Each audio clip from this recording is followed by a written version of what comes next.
Hello dear students, welcome back again to the channel. So as usual, before starting the chapter, we'll have a little story. दोस्तों, एक बार एक किसान था जिसकी फसलें ठीक से नहीं हो रही थी, क्योंकि कभी बारिश कम थी तो कभी तूफ़ान आ जाता था, कभी ऐसे सरकमटेंसेस हो जाते थे। वो हमेशा भगवान से खफा होता था कि हे भगवान, आप ये क्या कर रहे हैं? एक बार कभी मेरे हाथ में ये सब कुछ देकर देखिए, मैं कैसी फसलें उगाता हूँ, देखिए कैसा होता है। और भगवान ने कहा, ठीक है बेटा, जैसी तुम्हारी मर्जी। और किसान खुश हो गया और मन ही मन सोचने लगा कि अब तो मैं बहुत अच्छी फसलें उगाऊंगा और मैंने जो मेहनत की है वो रंग लाएगी। और जितनी बारिश चाहिए थी उतनी बारिश, जितना सनलाइट धूप चाहिए था उतनी ही वो प्रोवाइड कर रहा था। और उसने कुछ ही समय में देखा कि खेत में फसलें बहुत बड़ी बड़ी साइज़ की होने लगी और वो बहुत खुश हो गया और मन ही मन सोचने लगा कि देखो मैंने कैसा कर दिया, भगवान खामखाई हमको परेशान कर रहे थे। और जब वो फसलें काटने गया तब उसने देखा कि गेहूं का जो दाना था, वो जो सारी फसलें थी, वो खोखली सी रह गई थी। और वो दंग रह गया, वो देखता रह गया कि ये क्या हुआ। फिर सोचने लगा और फिर भगवान को कहा कि हे भगवान, ये क्या हुआ, मैंने तो सब कुछ ठीक किया था। और भगवान ने हंस हंस के कहा कि ये तो होना ही था, क्योंकि तुमने वो सब कुछ दिया जो चाहिए था, पर तुमने उसे स्ट्रॉन्ग बनाने के लिए कुछ ऐसी विपरीत परिस्थितियों का सामना ही नहीं करवाया। इसीलिए फसलें जो है वो खोखली रह गई, फसलें में दम नहीं था। तूफान आता, फसलें को और कोई जैसे बाढ़ आती, कुछ ऐसी सिचुएशन क्रिएट होती जिससे विपरीत परिस्थिति होती, जिससे उसका सामना करना पड़े, तभी जाके उसमें दम आएगा, बल आएगा, तभी जाके वो निखरेगा। वरना उनको जो कुछ भी दोगे, जो कुछ भी चाहिए वो दोगे तो वो बिखर जाएगा। इसीलिए दोस्तों, जब जब हमें कुछ सीखने में, कुछ करने में, कुछ अच्छा करने में, कुछ पाने में, जब भी हमें कठिनाइयाँ महसूस हो, जब भी हमें विपरीत परिस्थितियों का सामना करना पड़ा हो या करना पड़े, जब भी हमें तकलीफ़ों का सामना करना पड़े, तब ये समझना कि भगवान जो है वो हमें स्ट्रॉन्ग बनाना चाहता है, और तभी जाके हम सही मायनों में सक्सेसफुल बन सकते हैं। I hope you like the story and I am sure that you will take this example as a life lesson. ये बहुत अच्छी मोटिवेशनल स्टोरी थी। ज़िंदगी में कुछ भी आए, हमें हारना नहीं है। ऊपर वाला ऐसा है जिनमें हमें विश्वास रखना है, क्योंकि वो कभी गलत नहीं कर सकता। ठीक है, कोरोना की सिचुएशन भी ऐसी है, अभी लोगों को लग रहा है कि काफ़ी नुकसान हो रहा है, लेकिन चेंज ऐसा है कि वो शायद हमसे कुछ अच्छा ले ले, लेकिन वो हमको बेहतर देगा। राइट? तो it is said that change में take something good from you. So never afraid from change. Change may take something good from you, but it will always give the best to you. Right? So this was the story for before starting the chapter. Here we have civics part. Lastly we did civics chapter 20, and here we are going to start civics chapter 21, and the chapter number is 21, and chapter name is secular vision of Indian Constitution. Right? So as per the rules, before explanation of the chapter, we will quickly go through the glossary. Secular word जिसका आपने 20 chapter में भी meaning जान लिया था। State where all religions are treated equally and there is no state religion. ऐसा देश जिसका कोई एक पर्टिकुलर धर्म नहीं है, लेकिन वहाँ पे सभी धर्मों को समान तरह से ट्रीट किया जाता है, that is secular. Reiterate it means to say something again और अ नंबर ऑफ टाइम्स, कुछ चीज़ जो है वो कहना या उसको रिपीट करना कुछ particular number of time. Bone word खास देखना, BORNE, बोन वर्ड जो है उसका मतलब है कैरिड और ट्रांसपोर्टेड बाय, माने उसमें होना उसका, या उससे फैलाना, या उससे एक जगह से दूसरी जगह पे जाना, दैट इज बोन। एग्जाम्पल दिया है वाटर बोन बैक्टीरिया, ऐसे बैक्टीरिया जो हिंदी में वर्ड है पानी जन्य रोग या बैक्टीरिया, जो पानी से फैलता है, पानी में रहकर बैक्टीरिया जो है वो हमारे शरीर में जाता है, that is water borne bacteria. Next is imply it means to strongly suggest the truth और इंडिकेट, राइट। इम्प्लाई का मतलब ये हुआ कि सत्य को साथ में लेकर चलना या सत्य ही बोलना। डिस्क्रिमिनेशन, भेदभाव जिसको बोलते हैं एक शब्द में। Unfair treatment of someone because of their religion, sect और अदर पर्सनल फीचर्स, किसी के साथ धर्म, उसका संप्रदाय या फिर कोई व्यक्तिगत फीचर को लेकर, व्यक्तिगत कोई बात को लेकर उसके साथ अनफेयर ट्रीटमेंट करना, माने उसके साथ गैर बर्ताव करना, that is called discrimination. Preamble, वो भी हमने चैप्टर 20 में देखा, we saw that preparatory statement और इंट्रोडक्शन और प्रीस्क्रिप्ट, कुछ चालू होने से पहले, प्रतिज्ञा जैसे होती है हमारी टेक्स्ट बुक में, पाठ्य पुस्तक। इनकॉर्पोरेट, लागू करना या फिर as a part of whole और इंक्लूड, राइट। इनकॉर्पोरेट माने किसी का हिस्सा होना या किसी में लागू भी करना। Enshrine, that also we saw in chapter number 20, to establish as a holy or sacred, पवित्र दर्शाना या बताना। Ascertain, to agree or to make sure of, ठीक है, किसी चीज़ से अग्री होना। Sanctity, please see the spelling, SANCTITY,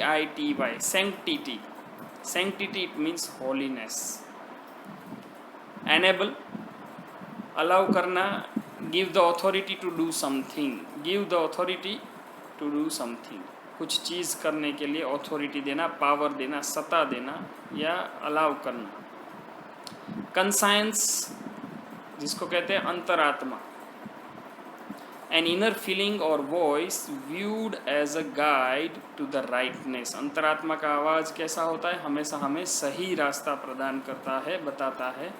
so an inner feeling और voice viewed as a guide to the rightness, सत्य की ओर ले जाने वाला, अंदर से आने वाला आवाज़, दैट इज कंसाइंस, अंतरात्मा। कन्फर्म, जो चैप्टर 20 में हमने देखा। सिमिलर और कंप्लायंस और सूटेबल, जो सही, जो सूट हो, जो उसके साथ तालमेल हो, उसके जैसा हो, that is conform. Accord, it means to agree, सहमत होना। कंपेल, फोर्स करना या फिर ऑब्लाइज करना, टू डू समथिंग, कुछ चीज़ करने के लिए फोर्स करना, that is called compel. Assemble, it means to gather, इकट्ठा होना किसी जगह पे कोई कॉमन पर्पस के लिए। प्रिजुडाइज, जिसको कहते हैं पूर्वाग्रह, an opinion that is not based on actual experience, वो हमारी गलत फहमी भी हो सकती है, किसी गलत बात को सही मान लेना, वो भी एक प्रिजुडाइज है, पूर्वाग्रह। रूल ऑफ लॉ माने कायदा कानून, अगर सीधी बात में, सीधी सिंपल लैंग्वेज में कहा जाए तो rule of law. Definition: a system in which the country is ruled on the basis of the laws framed by the people's representatives and not by the wishes of a person or a group of persons in power. Rule of law माने ऐसा system जिसमें देश चलता है कायदे कानून के आधार पे, और वो कायदे कानून किन्होंने बनाए हैं, जो लोगों के रिप्रेजेंटेटिव, प्रतिनिधि है, उसने बनाए, और किसी पर्सनल पावर में जो है लोग उसे नहीं, या किसी ग्रुप ने नहीं बनाए हैं, लोगों ने जिनको चुना है उन्होंने ही कायदे कानून बनाए हैं, उसके आधार पे चलने वाला कंट्री का सिस्टम, उसको कहते हैं rule of law. Next is untouchability, जिसको कहते हैं अस्पृश्यता, टच नहीं करना। बट क्यों अनटचेबिलिटी? तो उसका डेफिनेशन है separating a minority group from the main stream by social custom और लीगल मैंडेट। मैंडेट माने ऑर्डर, आदेश। सेपरेट करना माने अलग करना, माइनॉरिटी ग्रुप को मेन स्ट्रीम से अलग करना माने ओपन कास्ट वालों से अलग रखना, बाय सोशल कस्टम्स, सामाजिक रीत रिवाजों की मदद से, या फिर लीगल मैंडेट, कायदे कानून का आदेश, कानूनन आदेश जो हो उसकी मदद से अगर माइनॉरिटी ग्रुप को अलग किया जाए तो that is untouchability. Abolish, that is किसी का अंत करना। Formally put an end to, that is system भी हो सकता है, किसी प्रैक्टिस या प्रथा भी हो सकती है, या इंस्टीट्यूशन, कोई सिस्टम भी हो सकता है, इंस्टीट्यूशन भी हो सकता है। एक्सक्लूड पता है आपको, इंक्लूड नहीं करना, दैट इज एक्सक्लूड। डेमोक्रेसी, जिसको कहते हैं लोकशाही, एक ऐसी सिस्टम, गवर्नमेंट की एक ऐसी सिस्टम जो लोगों के लिए है, लोगों के द्वारा है और लोगों का है, that is for the people, by the people and of the people. Impose, लादना माने फोर्स टू बी एक्सेप्टेड और put in place, forcefully implement करवाना, that is called impose. Next is sovereignty. Sovereignty means supreme power और authority, माने सबसे ऊपर जिसको हम मानते हैं, that is sovereignty. Suspend, you might have heard the word suspend, particular employees suspend, police is suspend. So suspend, it means temporarily prevent from continuing or being in force or effect. Temporary, वो temporary time फिर बढ़ भी सकता है, but temporarily किसी चीज़ को होने से रोकना, दैट इज कॉल्ड सस्पेंड। किसी एम्प्लॉय को सस्पेंड करना माने किसी एलिगेशन के चलते उसको सस्पेंड किया गया है, तो जब तक वो एलिगेशन में वो इनोसेंट प्रूव ना हो जाए तब तक उसको जॉब में नहीं आना है, that is called suspension. Next is proclamation, उसका मतलब होता है अ पब्लिक और official announcement. Deprive means deny to have और द यूज ऑफ समथिंग, माने किसी चीज़ से वंचित रखना, that is called deprive. Clear? The students were deprived of the facility at competition, तो विद्यार्थियों को कंपटीशन में फैसिलिटी से वंचित रखा गया। मैजिस्ट्रेट, जज जिसको कहते हैं, सिविल ऑफिसर। डिफेंड माने प्रोटेक्ट करना, खुद को डिफेंड करना। एक्सप्लॉइट माने मैलिशियस एक्ट, शोषण करना।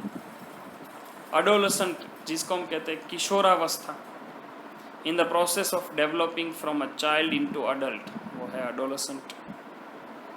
हजार्डस, रिस्की, रिस्की माने जिसमें रिस्क हो।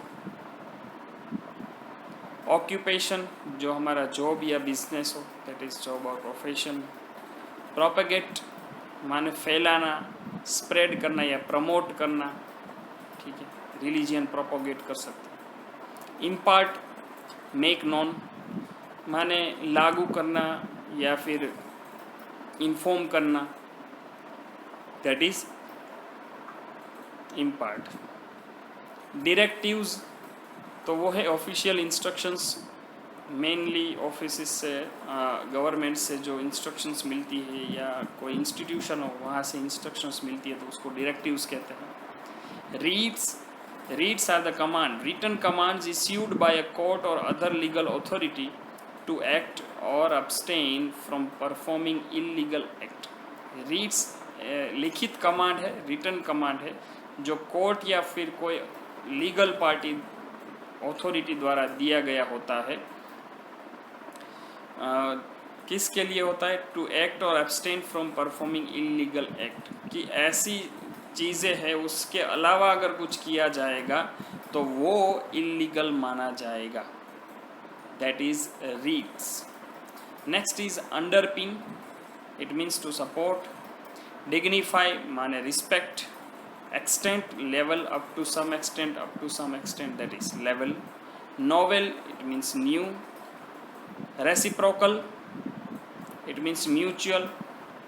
It is a kind of relation. Relations are reciprocal. It is a mathematical word, mostly used in maths. Abide by, to obey, manna.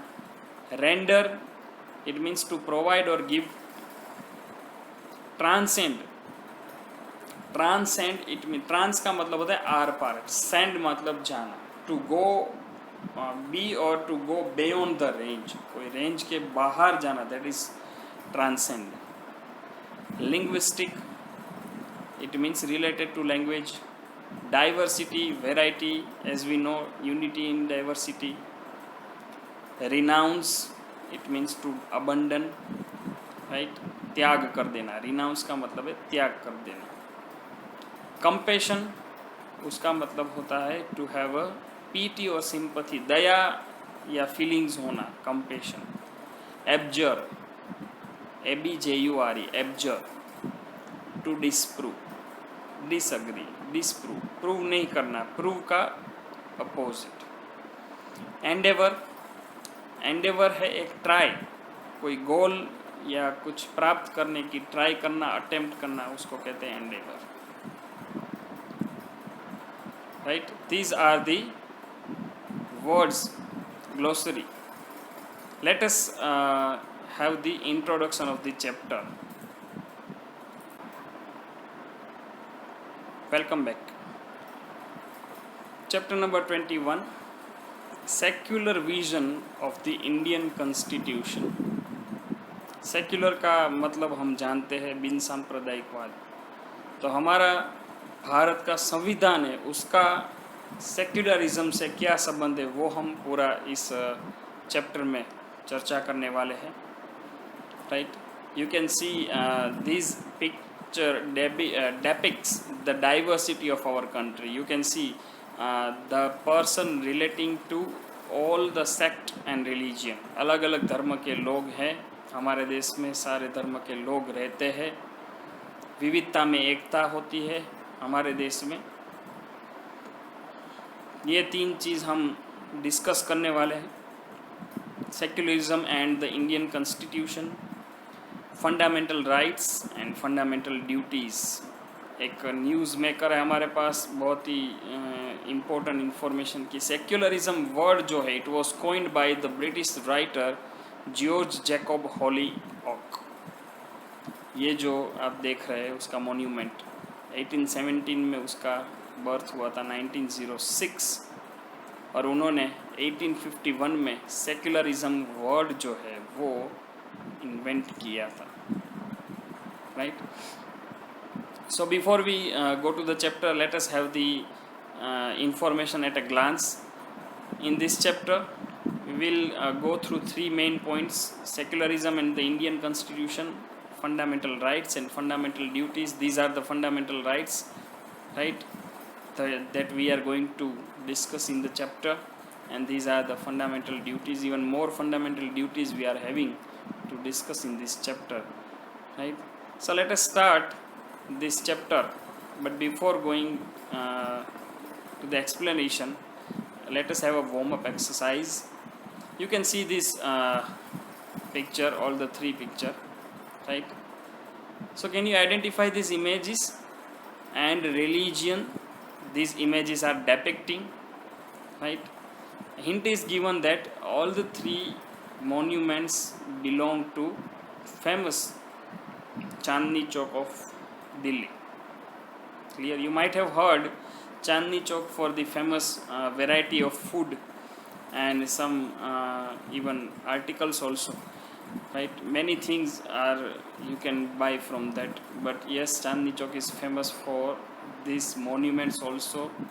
The first you can see is Jama Masjid, second is Jain Digambar Red Temple, and third is